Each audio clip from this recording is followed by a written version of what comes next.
हरे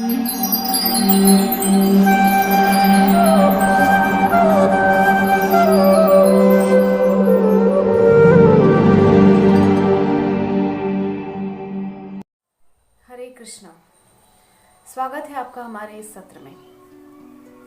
पिछले अंक में हम चर्चा कर रहे थे महारानी कुंती के जीवन और उनके जीवन से जुड़ी शिक्षाओं के विषय में, जिनसे हमको जो शिक्षाएं मिलती हैं हम उसके ऊपर चर्चा कर रहे थे।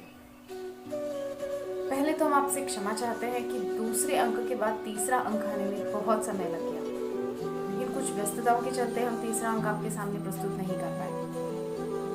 आज जैसे ही हमको समय मिला, हमने सोचा आपके सामने महारानी कुंती के जीवन और उनके जीवन से जुड़ी हुई जो भी शिक्षाएं हैं वो आपके सामने हम प्रस्तुत करें। तो हम चर्चा कर रहे थे महारानी कुंती, जो कि भगवान कृष्ण की बहुत ही निष्काम और सरल भक्त है। भक्ति मार्ग में मनुष्य को यही रवैया अपनाना चाहिए, यही तरीका है। कृष्ण को निष्काम भक्त ही अत्यंत प्रिय है। हम चर्चा कर रहे थे महारानी कुंती को धृतराष्ट्र और उनके पुत्रों तथा गांधार नरेश शकुनी के द्वारा कितनी प्रताड़नाएं दी गई, प्रत्यक्ष और अप्रत्यक्ष रूप से। महारानी कुंती अपने 5 पुत्रों के साथ किसी प्रकार से अपना जीवन व्यतीत कर रही थी। किसी आयोजन के चलते 5 पांडव और माता कुंती एक जगह पर जाते हैं, जहां पर दुर्योधन उन लोगों को ठहराने के लिए एक लाक्षा भवन बनवाता है। उसकी योजना 5 पांडव और माता कुंती को जलाकर मार देने की थी, लेकिन वो कहते हैं ना, भक्ति विनोद ठाकुर ने अपने शरणागति में एक पद गाया है, जाके राखीते पारे ताके के मारीते पारे। मतलब जिसको आप रखना चाहते हो उसको कोई कैसे मार सकता है। जो भगवान के अत्यंत प्रिय है, अत्यंत प्रेष्ठ है, वो भगवान की सदैव सुरक्षा कवच के अंदर रहते हैं। इसीलिए विदुर जी को जैसे ही पता चला कि दुर्योधन अपने मामा शकुनी के साथ मिलकर एक बहुत ही दुर्नीति का आयोजन कर रहा है, लाक्षा भवन में 5 पांडव और माता कुंती को मार देने का, जैसे ही विदुर जी को पता चलता है, वो तुरंत अपने दूत को भेजकर पांडवों को सूचित करते हैं। रातों रात पांडु उस लाक्षा भवन को छोड़कर बाहर आ जाते हैं, लेकिन दुर्योधन को यही लगता है कि 5 पांडव और माता कुंती मारे गए। अपनी खुशी में चूर होकर उसे ये लगने लगता है कि अब हस्तिनापुर का पूरा साम्राज्य मेरा है। किंतु दूर कहीं 5 पांडव और माता कुंती किसी प्रकार अपना जीवन व्यतीत कर रहे होते हैं। लेकिन अब उनके सामने दुर्योधन की कूटनीतियों का पर्दाफाश हो चुका होता है।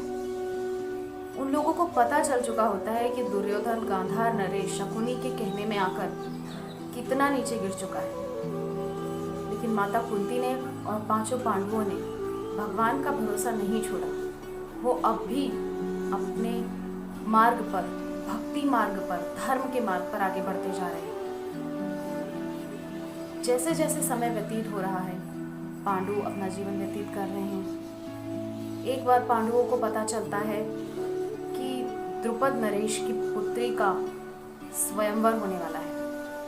वे सब वहीं पहुंचते हैं। अर्जुन ने द्रौपदी को जीत भी लिया, लेकिन यहाँ तक भी दुर्योधन को सब कुछ पता नहीं चला है कि पांडु अभी जीवित हैं।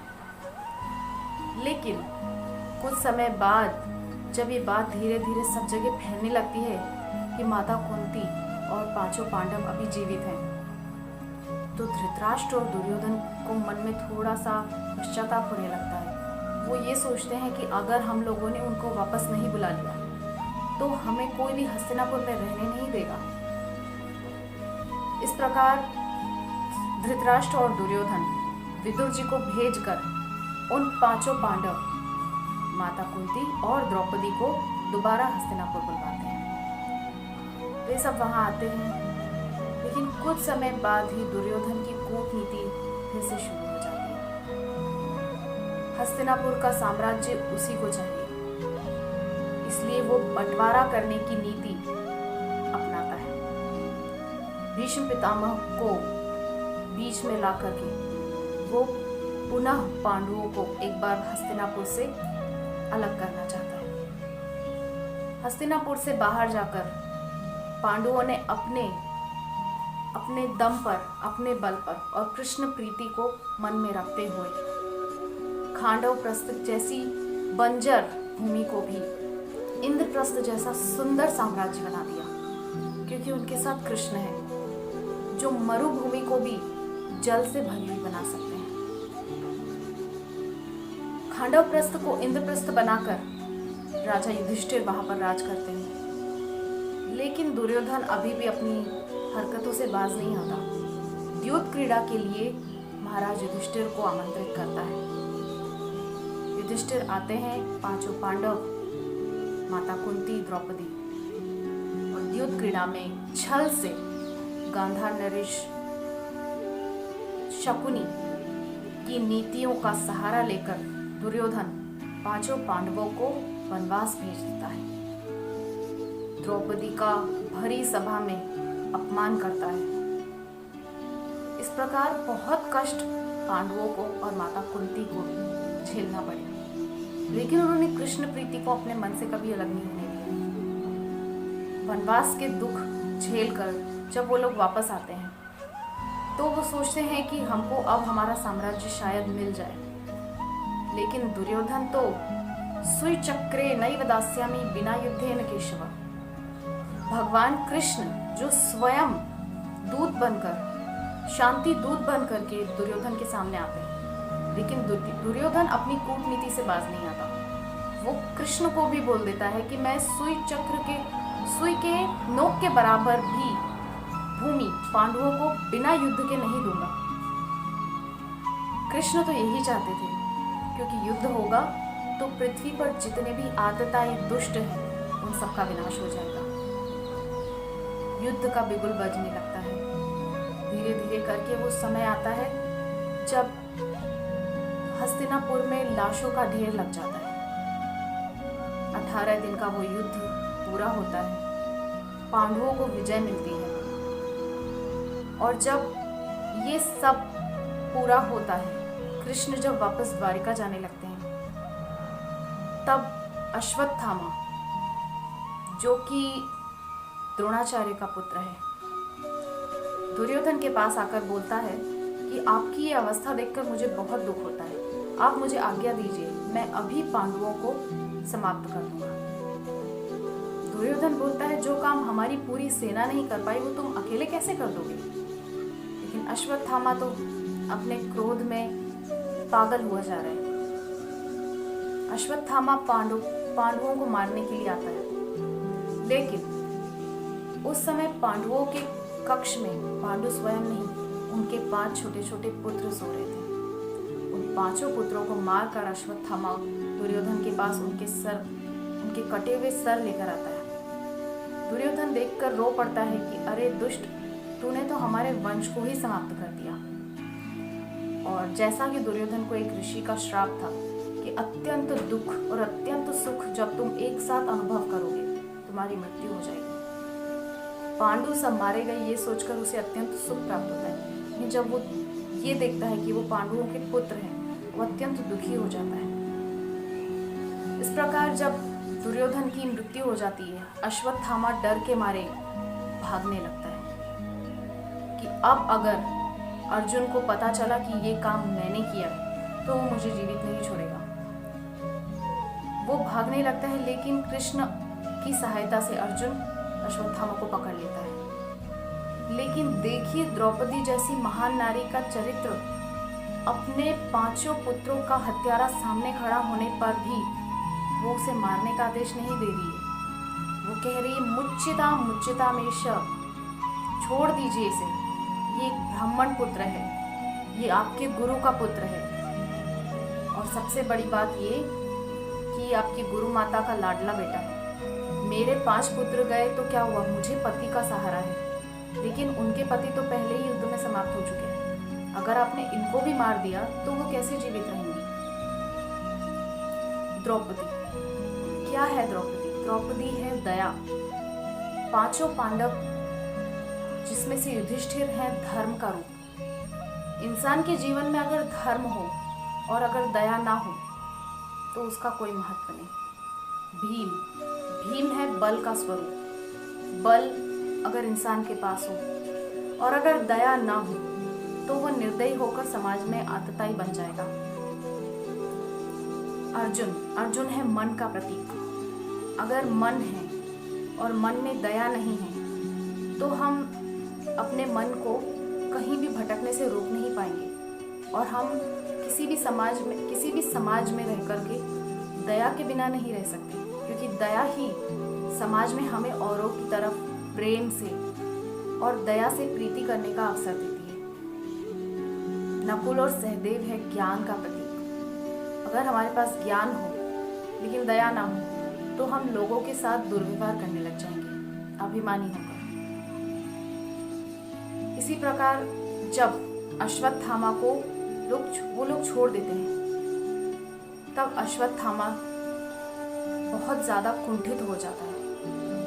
वो सोचता है कि इन्होंने मेरा अपमान करके मुझे यहाँ से निकाल दिया है। अब वो 6 ब्रह्मास्त्र छोड़ता है 5 पांडवों के ऊपर और एक अर्जुन की पुत्रवधू यानी कि उत्तरा, अभिमन्यु की पत्नी उत्तरा के गर्भ में पलने वाले शिशु को मारने के लिए अश्वत्थामा एक ब्रह्मास्त्र छोड़ता है और 5 पांडवों के ऊपर। पांडवों की रक्षा तो कृष्ण कर देते हैं, लेकिन जब उत्तरा को पता चलता है कि उसके पेट में पलने वाले शिशु को मारने के लिए अश्वत्थामा ने ब्रह्मास्त्र छोड़ा है, तब वो दौड़ती हुई कृष्ण के पास आती है और कृष्ण से प्रार्थना करती है, पाहि पाहि महायोगिन देव देव जगतपते नान्यम त्वद भयम पश्ये यत्र मृत्यु परस्परम। हे केशव, हे जगतपति, जब किसी की मृत्यु होती है, मृत्यु परस्पर होती है, तब वो आपको ही याद करता है। हे कृष्ण, आप मेरी इस ब्रह्मास्त्र से रक्षा कीजिए।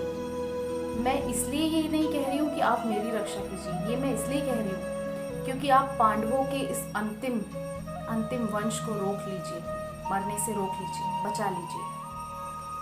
कृष्ण अंगुष्ठ से भी छोटा रूप लेकर के उत्तरा के गर्भ में प्रविष्ट होते हैं और तीव्र गति से अपने चक्र को आदेश देते हैं चारों तरफ कवच बनाने के लिए। अश्वत्थामा के उस ब्रह्मास्त्र से उत्तरा की और उसके गर्भ की रक्षा भगवान करते हैं और ये दृश्य देख रही होती है माता कुंती। माता कुंती ने जब ये दृश्य देखा तो उनके आंखों से अश्रुपात होने लगा कि जिसको मैं अपना भतीजा, अपने भाई का बेटा मानकर प्रेम करती थी, वो तो जगतपति है, जगन निवास है, कण कण में निवास करने वाला श्री कृष्ण है। और दौड़ कर आती हैं, कृष्ण के रथ को रोक लेती हैं जो द्वारिका की ओर जा रहे थे।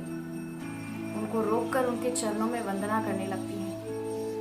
अत्यंत विवल होकर माता कुंती कृष्ण से कहने लगती हैं कि आपने पग पग पर मेरे परिवार की रक्षा की है, मेरे पुत्रों को, मेरी पुत्रवधू जिसको भरी सभा में दुशासन निर्वस्त्र करने का प्रयास कर रहा था, लेकिन आपने उसके लिए वस्त्र बनना स्वीकार किया। प्रभु, आप अपने भक्तों के लिए कुछ भी बन सकते हैं, कुछ भी कर सकते हैं। किसी संत की वाणी है, प्रबल प्रेम के पाले पड़कर प्रभु को नियम बदलते देखा, अपना मान टले टल जाए, भक्त का मान न टलते देखा। भगवान कभी भी अपना मान नहीं देखते, वो सिर्फ और सिर्फ अपने भक्त का मान देखते हैं, किस प्रकार से भक्त का हित हो, बस। इसलिए भगवान को भक्त वत्सल कहा जाता है। भक्तों से अत्यंत प्रेम करने वाले, उनका नौकर तक बनने के लिए तैयार रहने वाले, ऐसे श्री कृष्ण से प्रेम क्यों ना किया जाए। माता कुंती के चरित्र से हमको यही शिक्षा मिलती है कि हमें सिर्फ और सिर्फ कृष्ण से प्रेम करना चाहिए। रामचरितमानस की एक पंक्ति है, राम ही केवल प्रेम प्यारा। क्या कहना चाह रहे रामचरितमानस में तुलसीदास जी? यही कहना चाह रहे हैं कि प्रेम करने की योग्य अगर इस सृष्टि में कोई है तो वो केवल और केवल परमात्मा है, श्री कृष्ण है। जगन निवास श्री कृष्ण है। तो आप सब देवियों और सज्जनों से यही निवेदन है कि आप चाहे जिस भी कर्म क्षेत्र में हैं, आप वर्णाश्रम के किसी भी स्थान में हैं, आप केवल और केवल कृष्ण से भक्ति कीजिए और अपना जीवन कृष्ण को समर्पित करके देखिए। तब आपके जीवन में जो बहार आएगी, चाहे आपको कितना भी कष्ट मिलेगा, लेकिन कृष्ण का साथ होने से आपको उन कष्टों का कभी भी एहसास नहीं होगा। आपको ऐसा लगेगा बस हमारे साथ कृष्ण है, हमको कुछ भी चिंता करने की आवश्यकता नहीं है, कृष्ण है ना हमारा साथ देने के लिए। इसी तरह से आप सबके जीवन में कृष्ण प्रेम भरा रहे और आप सबका मन भी कृष्ण के चरणों में इसी प्रकार लगा रहे, जैसे कि माता कुंती उनके 5 पुत्रों द्रौपदी का और उत्तरा का लगा रहा था। आप सबसे यही निवेदन है कि आप सब कृष्ण प्रेम में डूबे रहें और हमेशा कृष्ण के गुणगान गाते रहें।